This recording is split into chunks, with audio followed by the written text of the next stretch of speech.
The great epic is akin to a long journey with many side roads and detours. Long ago, the kingdom of Hastinapur was ruled by a mighty king called Shantanu.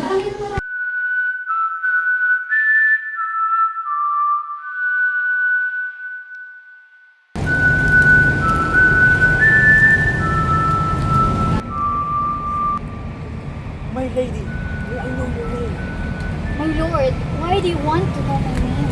Your beauty caught my eye, and I can't resist to ask you. I am the king who has the panel. If you want, come with me and be my queen. My king, I am Ganga, the river goddess.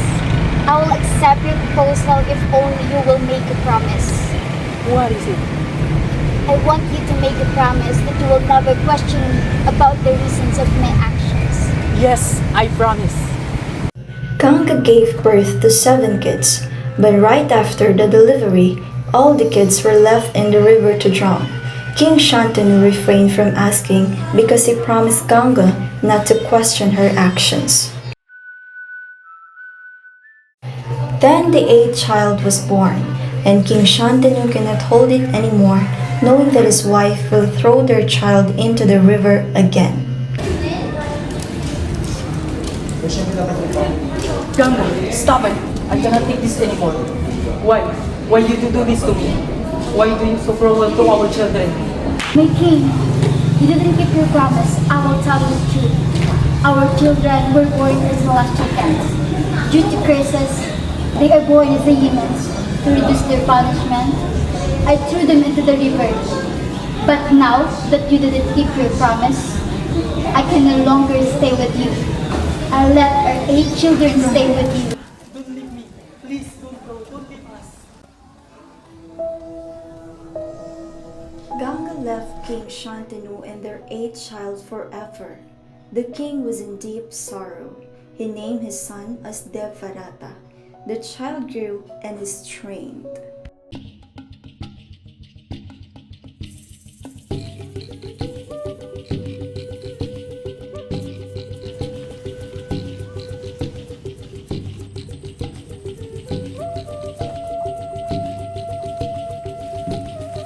One day, King Shantanu went for a hunt in the forest. Suddenly, he was attracted by a heavenly fragrance.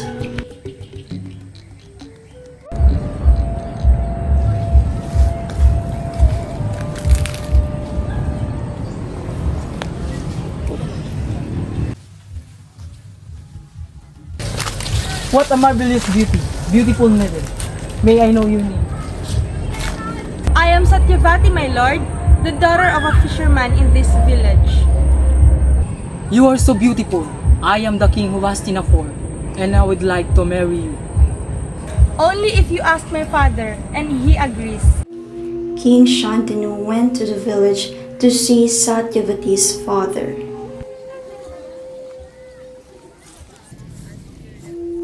I am here for your daughter's hand. Great king, we are the fishermen of this island, and I am greatly honored to give you my daughter. But king, I have something to tell you, but I don't want you to see this in other way.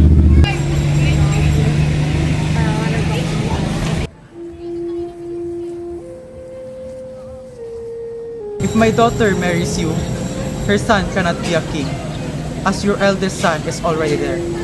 So my daughter will never get the status of a queen. He could not forget the beauty of Satyavati and the harsh words of the fisherman. The king was torn between his attraction for Satyavati and his love for his son. Father, what happened? Why are you sad? You're sick? Nothing. I'm alright. It's just a mild fever. Devarata did not believe his father's words. He found the reason for his sickness through the charioteer and met the fisherman chief. My lord, welcome. I know everything that has happened. Tell me, what do you want? My lord, what are you talking about? Are you afraid that I will take the throne? Promise, I will not be the king. I believe in you, my lord. But what can I do? if your children ask for the throne, they will have the right, won't they? Listen, I swear to the sun, moon, stars, and even in the entire universe that I will not marry and have kids. Please send us your daughter with us. Even as Divarata uttered his vow, there was a thunder and lightning in the skies. A divine voice heard from the skies. Long live Bhishma! Long live Bhishma! Bhishma means terrible. Indeed, Devarata's vow of not marrying or having kids was a terrible decision, impossible for the feeble-hearted. Suddenly, the gods appeared in the sky. Divarata, we are amazed and touched by your love for your father. From now on, we will call you Bhishma, and you will die only if you wish.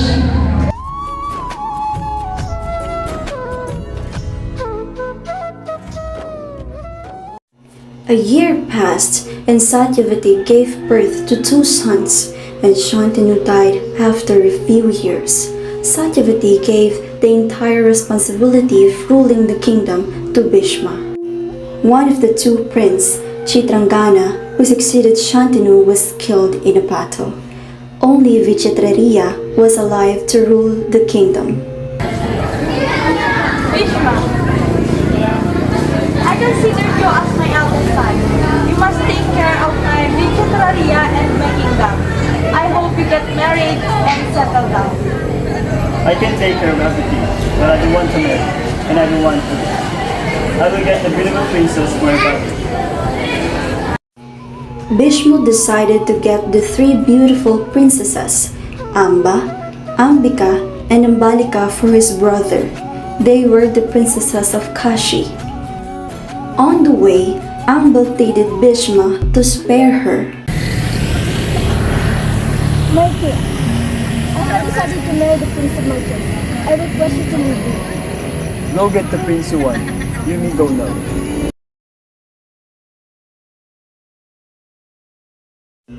The 2 princesses were married to his brother. 2 sons were born, Dhritarashtra and Pandu. Dhritarashtra was born blind and was not in position to rule the kingdom. They both grow up under the guidance of Bhishma. Bhishma decided to make Pandu as king of Hastinapur. Pandu, it is your time to take the reign of our kingdom. But uncle, Dhritarashtra is my elder brother. He is blind and unable to take care of our kingdom. It is your duty to make our dynasty to flourish. Bhishma arranged the marriage of Pandu and Dhritarashtra. Gandhari was the wife of Dhritarashtra. She was an ardent lover of her husband. Gandhari decided to cover her eyes and not to see the world as her husband is blind. King Kuntibhoja is a friend of Bhishma. He has a daughter named Kunti. Kunti is beautiful and smart. She was rendering her services to Sage Durvasa in his ashram. Guru, shall I get some water for you? Kunti, though you are the king's daughter and use a lot of comfort, you've been able to do all the work in this ashram. Guru, I should be blessed to serve you. In exchange for your goodness and kindness, I would like to grant you a boon. Ask me what you want. A boon. I'll teach you a mantra. If you call upon a god and tell this mantra, the god that you call will give you a child in the very next minute. Guru, you made a child from a god. Kunti, you don't understand the real meaning of this boon right now, but this will be useful for you in your life. Kunti went to the riverbed and was constantly thinking about the boon.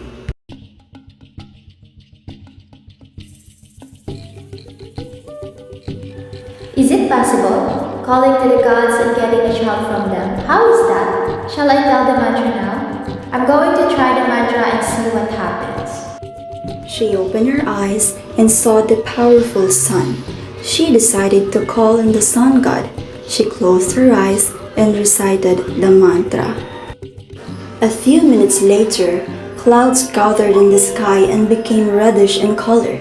Just then, with 1,000 blazing rays, the sun god appeared before her.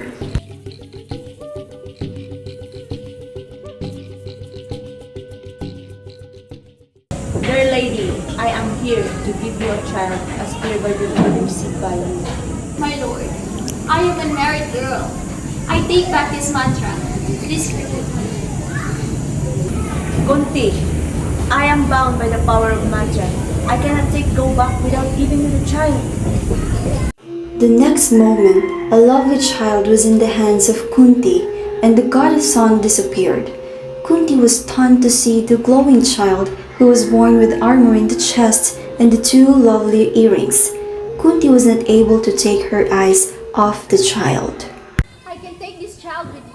Will anyone believe me if I tell them what happened? Kunti told Pandu about the boon she had received from sage Durvasa, but did not tell him anything about the sun god and the child.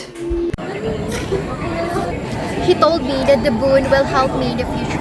Perhaps he knew that this was all going to happen. That is good, Kunti. If we don't have children, our dynasty would end with us. Tell the mantra right away. She prayed to Lord Yama and got a son. The son whom she got was named Arjuna. Kunti, why did you stop? Let us have more kids. No, my lord. I don't want to use this mantra too many times. Madri is also like me. Let her use this mantra and have more kids.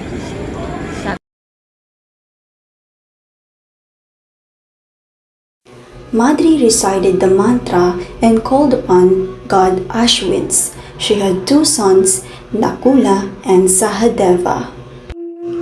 In the kingdom of Hastinapur. My lord, did you hear about the 5 sons of Pandu? Yes, I heard. I too need a kid. I want my son to rule this kingdom.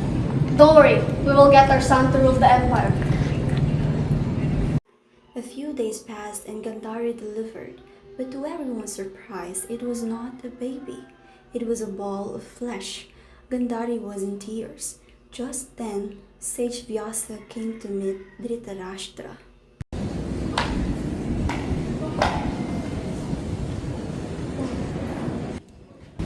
Sage Vyasa, please help us. Gandhari must not be able to bear this. As it is, we were unhappy that we did not have children. And now this,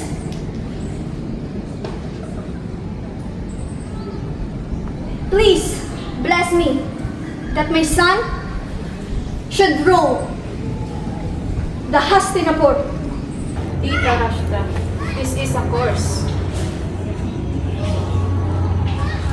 Cut the ball of a flesh into 100 pieces and put them in a jars of a grain. What will happen? Do as I say and wait till tomorrow. Dhritarashtra acted according to the instruction of Sage Vyasa. The next morning, somehow the sun did not rise with its usual charm. The skies were dark, the wolves howled, and the owls screamed. And a luminous silence surrounded the palace of Hastinapur. My lord, I have a good news. There are kids in our Mananijal. They are crying for us. We don't know how to take care of them. All the guards are aging excited. The Pandavas and Kauravas grew together. In the meantime, King Pandu died and his wife Madri in the pyre along with him. Kunti was left alone with her 5 sons. Bhishma, my sons do not have a father. I leave them to you. You are their father, mother, teacher, and God. Kunti, I'll train them well, and they will make our dynasty flourish. Bhishma meets Dhritarashtra. Great father, I was expecting your arrival. Unfortunately, my fate does not permit me to go anywhere. Dhritarashtra, don't worry about your physical problem. Remember, you have 100 sons, which means you have 200 eyes. Ha ha ha. Yes, yes. That's right. Bhishma, we both cannot see the outside world. We leave our kids to you. You are everything to them. Then Daddy, your son or his friend, I will train them well. Bhishma was put up with the great responsibility of taking care of the Pandavas and the Kauravas. One day, Bhishma was in a deep discussion with the minister. Bhishma, you look confused. Because the biggest responsibility lies on us now. Yes, the greatest responsibility of bringing up the princess is the great princess dynasty today. So we need to find a good teacher to train the princess. Bhishma, we heard about Janakira, a highly intelligent and a skilled teacher. He is a disciple of the great Parashama. Okay, I heard about him. Where to find him?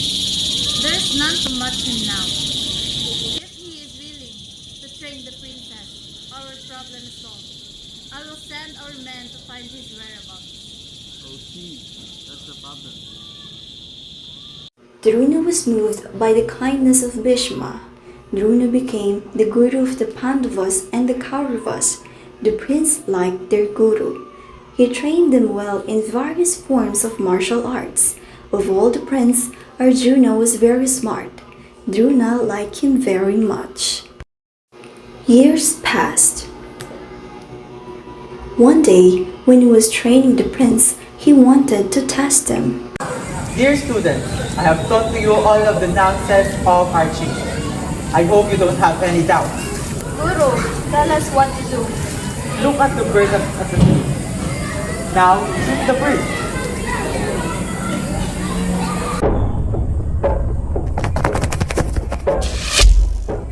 Guru, I am able to say the eye of the bird and nothing. Excellent. Now, shoot the bird.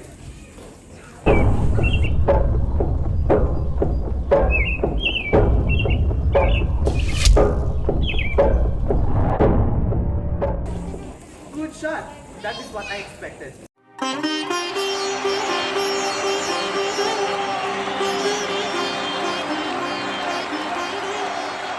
One day, Drona arranged for a function, inviting the people of the city to exhibit the skill sets of Arjuna as he was his favorite student.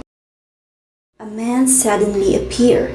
His tall stature, broad shoulders, and fierce looks made everyone doubt whether he too hailed from the royal family.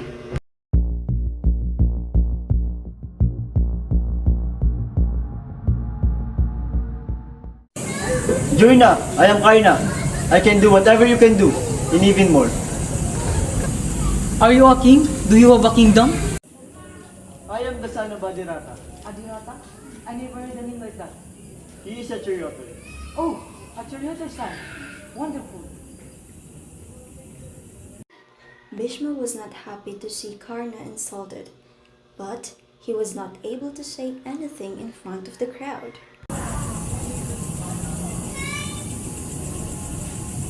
Listen all, whether Yudhishthira agree or not and all his men, I am giving a part of my kingdom to him. By all means, he is equal to me and the other prince of Hastinapur. Karna was experiencing different emotions. He was happy at the status and prestige conferred on him by Duryodhana. Karna, you are a king now. Thank you very much, great king. I will never forget your help. I will live and die for you. The first part of Mahabharata tells us about the evolution of Kuru dynasty and the prince of the dynasty. This part of Mahabharata explains clearly that if we do good, we will get good things in life. Though the fisherman was cunning and greedy for his daughter Satyavati and her progeny, no good came out of his selfishness. Satyavati did not have a peaceful life. His grandson died and his great-grandsons Pandu and Dhritarashtra did not have happiness till their end. But the great Bhishma sacrificed everything with true love for his father and was blessed by the gods. He became the greatest person of 3 generations. The other chapters of Mahabharata reveal greater truths about life and mankind.